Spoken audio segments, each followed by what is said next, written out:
Hi, welcome. I've been interviewing the different retreat speakers for the 2026 Space to Create writing retreat, which will be in February 26th through March 1st of 2026. And my other interviews have been on Zoom, and there's been a screen between me and the person. But today I get to be live with Anthony Wood, who's going to be our main speaker. And today we're hanging out at the Ackerman County Library for their open house. And since we're going to be at the same place at the same time, we thought we'd just go ahead and talk in person.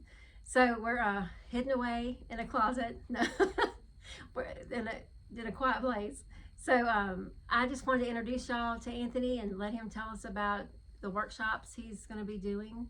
And he has traveled from the far, far country of Arkansas to be with us today. So, Anthony, I'm glad you're here. Yeah, I'm glad to be here with you. So, yeah, I guess I didn't really realize that I had pretty much been a writer most of my life until I was asked to do a little speech for kind of a opening speech for a conference where they said, well, give us kind of a pep talk and give us your writing journey. And I got to thinking back that even in fourth grade, I had written a little essay that my teacher entered in, and I didn't know this, entered to a Daughters of American Revolution essay contest. And so I won the citywide contest, and I said, wow. And so from there, I did some writing like that for fifth grade, sixth grade, and then I had a teacher in 12th grade, Miss Patricia Stansberry, who really took me under her wing. And long story short, she entered one of my stories into a contest, and I didn't know that either. And she said, work on it, get it right. And it was one of those things where she could not help me except she could type it for me. Well, I won second place, and I was really thrilled about that. I had no idea. But after that, I kind of wandered around. I lived in Florida, worked on a bridge, did construction, moved to Alaska. Lived there for off and on for several years. Went to Mississippi State for a couple of years. But all through that time, I would write poems or I'd write little stories and that sort of thing, but never seriously like I'm doing now.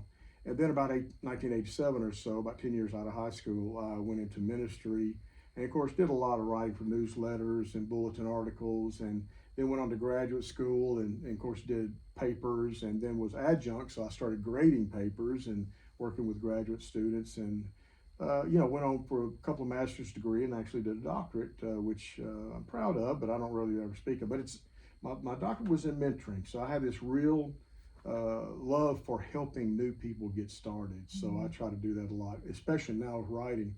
So I've been in ministry about 30 years, and have been writing off and on, like I say, for quite a long time, but nothing really serious except for my ministry work.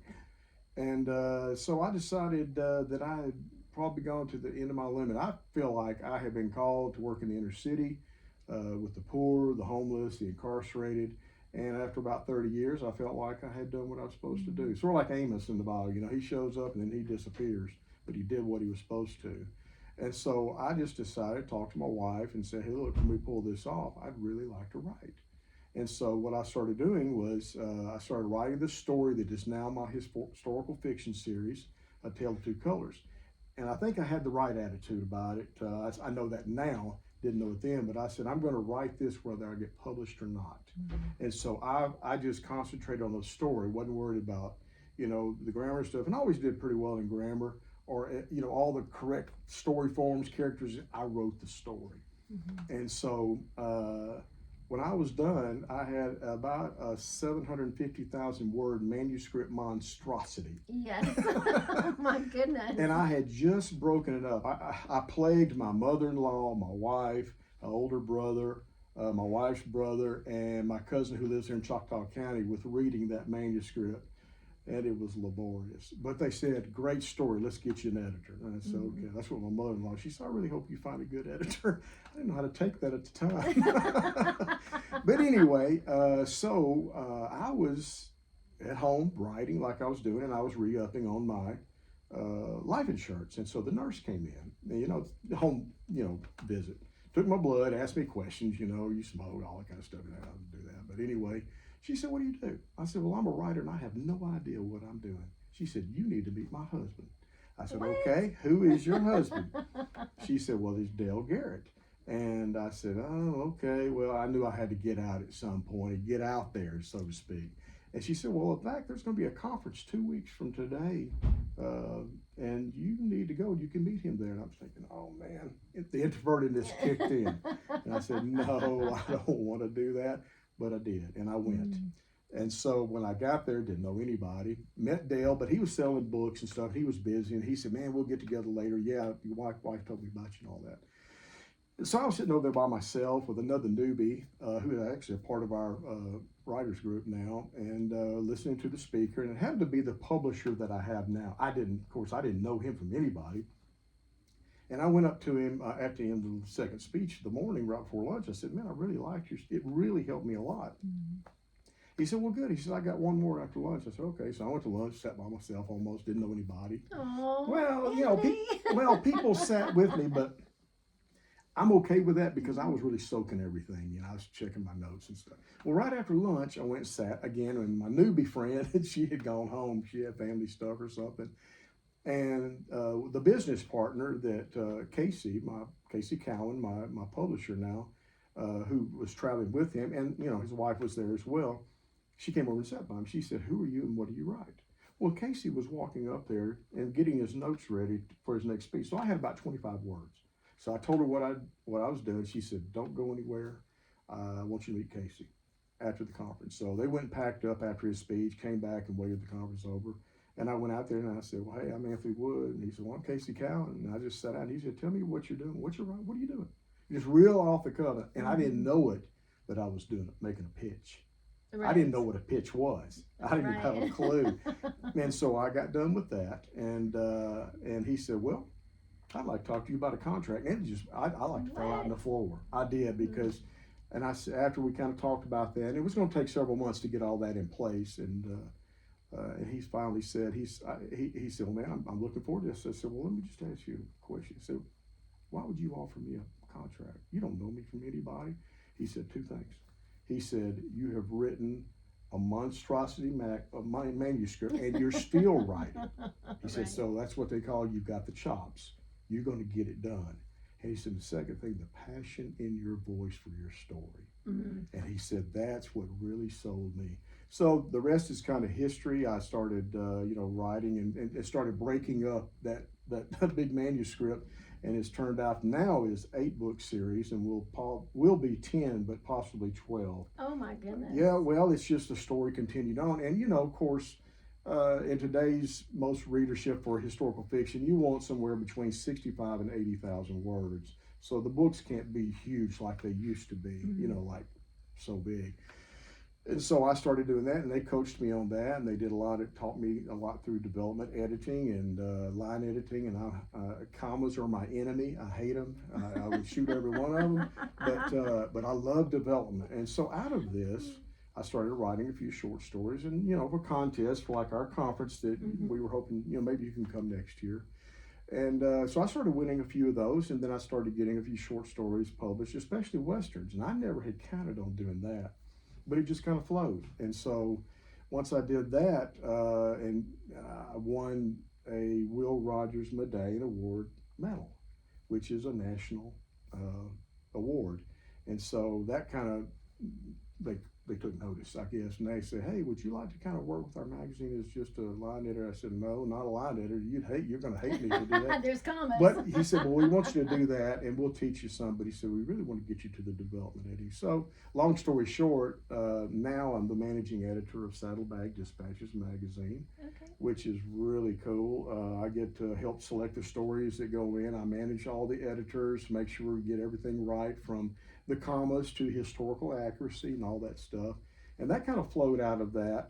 But what's really been enjoyable is working with my development editors on my historical fiction series, A Tale of Two Colors.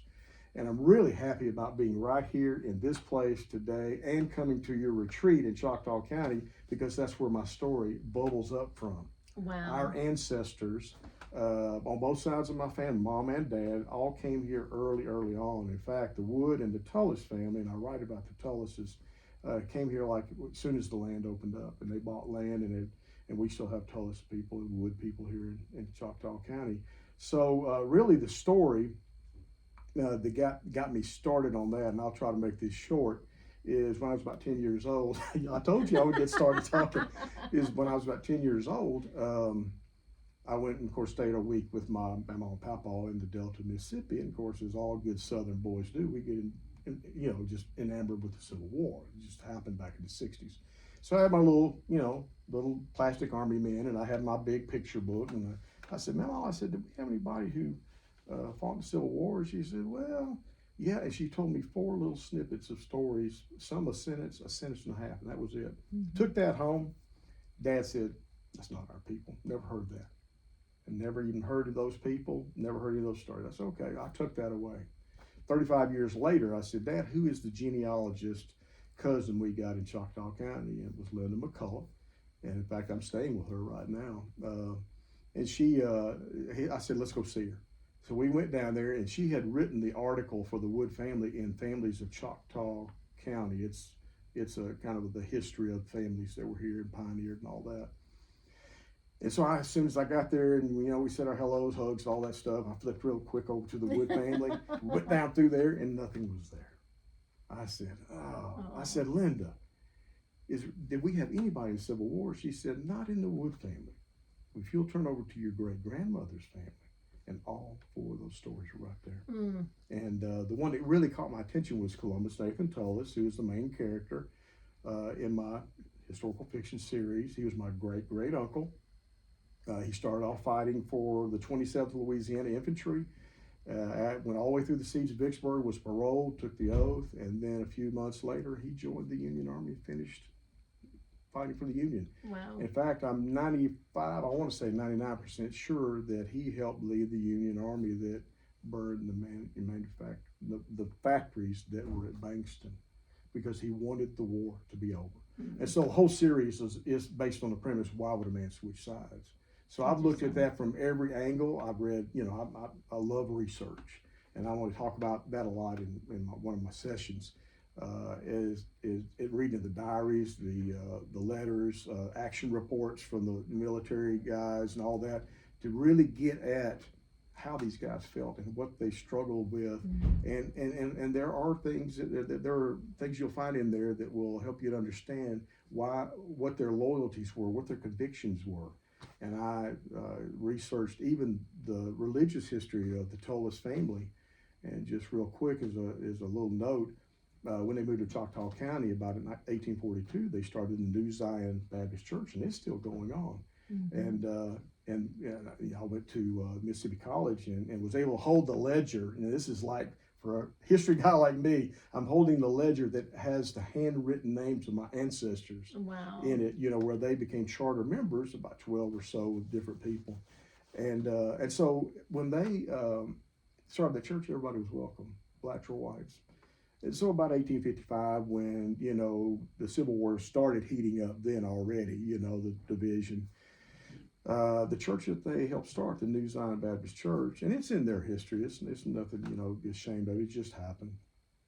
They decided they didn't want blacks anymore. Mm-hmm. And so my people moved their membership, which is what you did back then, their letter to a church, the Mount Pisgah Baptist Church is down the road here, where blacks were welcome. So that's the kind of thing I was looking for. Why would he do that? And so, some of it, maybe it's reaching, maybe it's a little bit more fictionalized, but it's entirely possible. Mm-hmm. And that's what I do with the gaps. What is entirely possible in this situation? What would they have said? What would they have done in this particular circumstance? So I started writing that, and like I say, it's an 8-book series out now, and 2 more. And then, of course, out of that, in the 7th book, actually, excuse me, not going to give a spoiler, but things change dramatically in book 7. My lead character, he goes to the old soldier home and he finishes there. But out of that book, I've spun off and I'm doing 3 westerns. And the main character is a woman. And so it's Lummy's niece.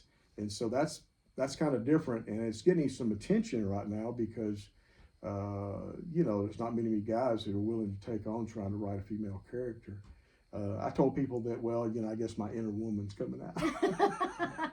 But no, I just listen. I trained in college and university and grad school to be a missionary. And one of the things you have to do as a missionary, if you want to really get in with the people that you want to reach, you got to listen.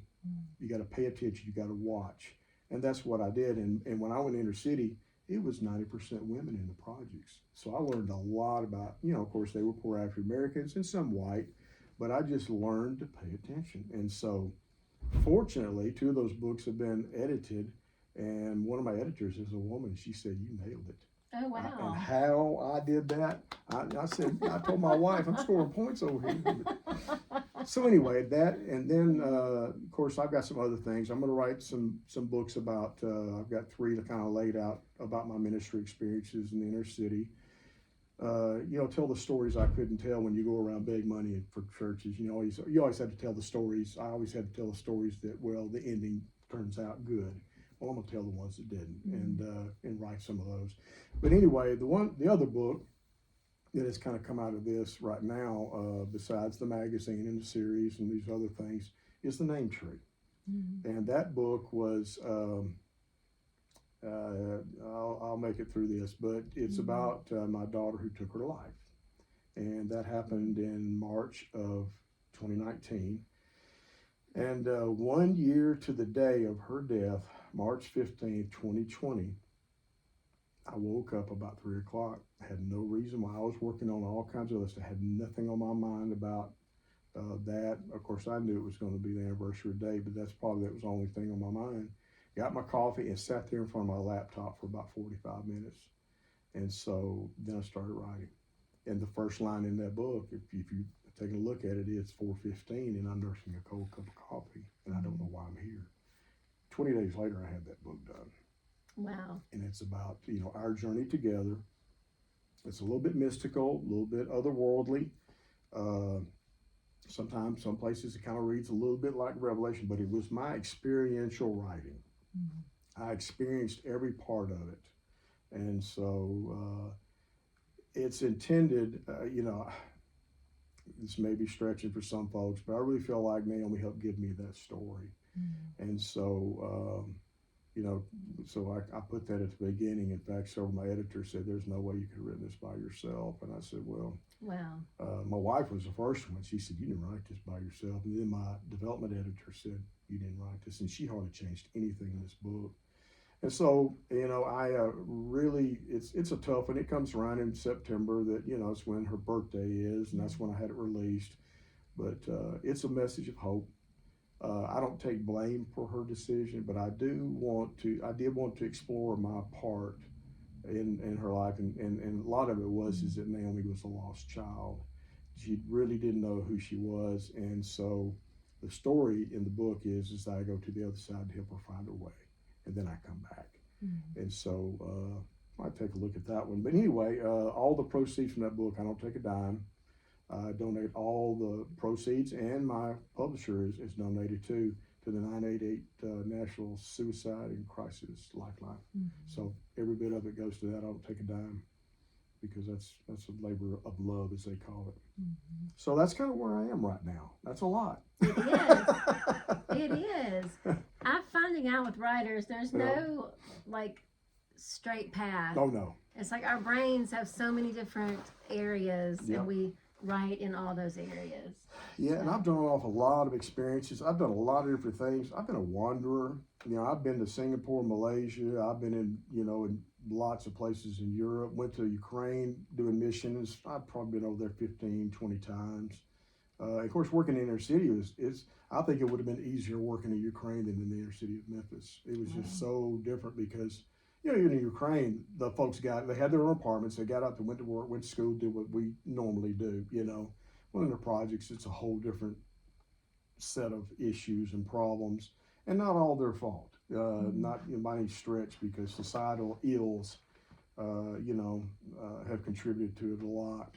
So I had to learn a lot about that culture and just kind of immerse myself. And so that's what I do when I research, is I kind of immerse myself. And I would say this, you can put it in this or not, but I regularly get comments where people will say, "I felt like I was there." Wow. Because when I start writing, when the story's really hitting, sometimes I'll do somewhere 2,000 words, sometimes I'll do 8 without stopping, just Mhm. continuously going. And what I'll do is I'll start typing, and I never took typing, so I'm still kind of one of these. And thank goodness for spell check and all that. Right. But I start going up here, and then I start seeing through my character's eyes. Mhm. And I will tell you that I feel what they feel, I smell what they smell, I taste what they taste, and it's just very real to me. And I think that comes through Mhm. in the writing. So that's all I got for the moment. That's great. That's great. That's quite a writing journey. But anyway, do you want me to go to the sessions now? Yeah. Okay. Tell us All about right. your sessions. I'm really excited about the sessions that you've assigned me. I really appreciate it. I'm always excited about talking about historical fiction because that's a first love. I love history, I love research, but I love telling the story. And I had a couple of, like some people say, I had a couple of really good history teachers who went way beyond the facts and the dates and told us the stories. And I said, that's it. And so there's a lot of things about my writing I think I learned from them that, hey, tell a good story. Make it factual, make it accurate, but tell a good story. And so I try to do that. And one of the things I like to do, I like to include spirituality in my books.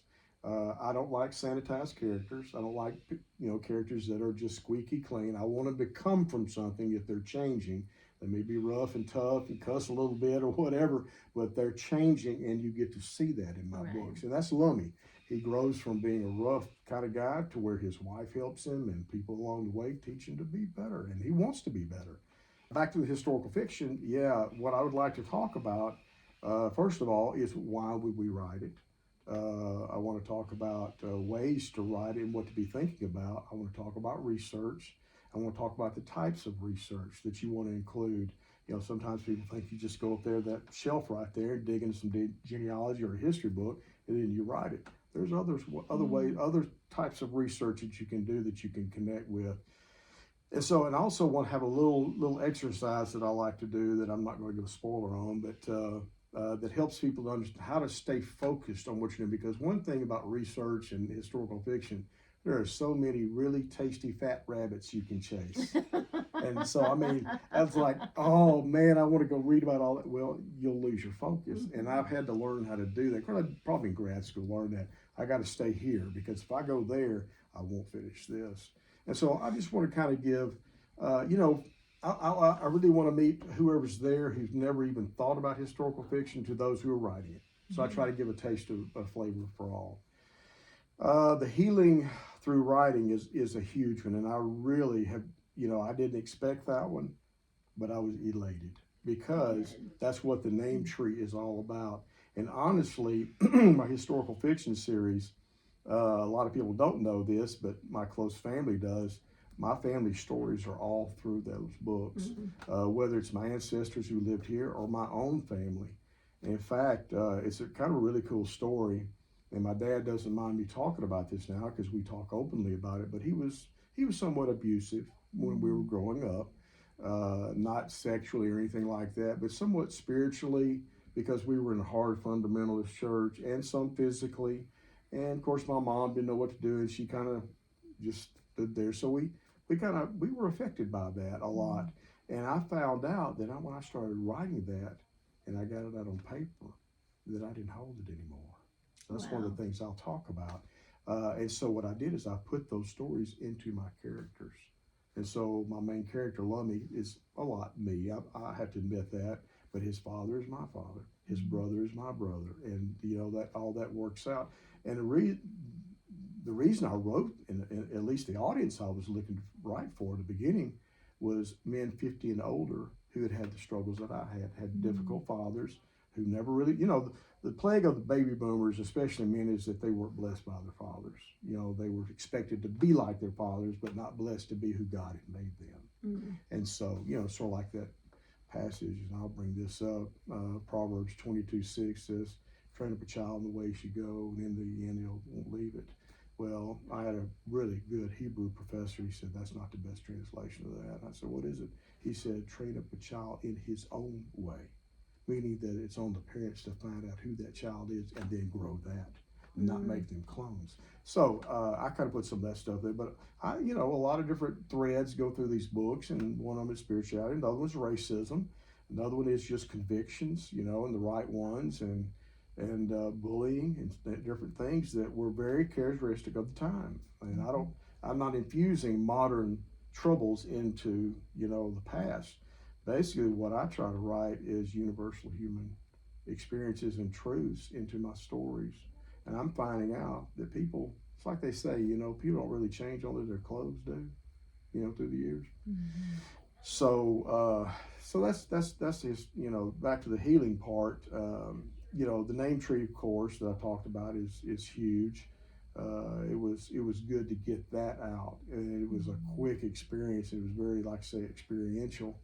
That already I've had quite a number of people respond to it because they're finding hope and they're finding peace. And our family has struggled with depression and suicide, as many others have. And it's almost, when I talk about it, in fact, I did a talk here in the library last year, that just how many people have been affected by someone or somebody, almost everybody raised their hand. Somebody that happened to. And I've talked in churches about it, but just writing that and getting it out on paper gets it out of my heart. And I don't brood over it. It doesn't depress me as much. It doesn't, hold hostage my attention or my creativity or anything. It gets out there, and I say, well, I know it's there. I don't have to have it here. So that's one of the things that I want to talk about in that a good bit. And then the next one, I guess, is just talking about traditional publishing. That's about all I've done. I can only speak to really that. Now I'll probably start off talking about the different types, but I'm going to focus on the traditional and just really tell you my experience and what you can be looking for if you're trying to get with a traditional publisher, and that's a possibility. A lot of them have gone to agents. They'll use agents because they get so many manuscripts. As well as I do that the market is glutted with books because anybody and everybody can get on Amazon and publish a book. But that doesn't mean they're all good books, and I'm not saying mine are any better. I'm just saying that it's a glut right now. It's been overdone, but that'll change, I'm sure. But there's some real benefits to having a traditional publisher, as there is with a person who self-publishes and stuff like that. So I'll focus on that, and then surprise for the devotional on Sunday. I'm not going to give you that one. Okay, good. Good. I have to get up and come to the Sunday morning. That's right. Please do. And if they like singing songs, I like doing that too. We can sing a couple of songs. Fun. Yeah. Random fact about yourself. Oh man. I'm gonna stretch you a little bit more. Okay. Well, I'll make it safe and appropriate. Okay, good. I guess a random fact is one thing that's very important to me is, of course, spirituality, of course, but I do go out. I kayak on the Mississippi River. I haven't done it the last couple of years, but I am this year coming. But I've gone out there and stayed from 2 to 10 days just to be with the Lord. Wow. And I write. I do a lot of reading. I do a lot of just sitting and thinking and meditating, contemplation, that sort of thing. I love reading the mystics. And also I will do some kind of artwork. And besides the writing, I write a lot of poetry while I'm out there. But I found cottonwood bark that peels off the cottonwood trees, and it's real thick, and I carved faces in it. And I've carved angels. I've carved just old men or and some kind of characters that look kind of like demons, because that's what I was feeling at the moment. God, get this out of me. So that's probably my random thing. I don't tell many people that, and I really enjoy going out there. And Lisa tells me, my wife, she says, every time you go out there, you're better when you come back. Oh, wow. So she's like, get there about time to go kayaking. That's right. Get the cobwebs out. Get yourself straight, boy. Yes. So Yes. that's one. Well, good. Well, tell me where people can find you. Okay, AnthonyWoodAuthor.com is the best place to go. I've got a great website manager, and all my books are there, and I post little things here. Now I'll try to put this on there if that's all right. Yes. To my website, I post where I've been, what I'm doing. I'll talk, this little thing we're doing today, and some of my research from time to time. So yeah, AnthonyWoodAuthor.com or Facebook, and I'm on Instagram too. So I'm pretty easy to find. I love your Instagram posts that tell where you've been. Yeah. Like, he wanders a lot. Thank y'all for hanging out with us. This is awesome. I'll let y'all know if he talks anymore the rest of the day. I don't know. Well, I'm an introvert, so when I get done with this, I'll leave and I won't talk to anybody for a week. Oh, well, y'all sign up for the retreat and come visit. Have some coffee with Anthony and me. I'm looking forward to being with you, and I will be available the whole time to talk and be with you. Yeah. All right. Thanks for coming, y'all. Bye. Bye. Thanks. Well, that was fun.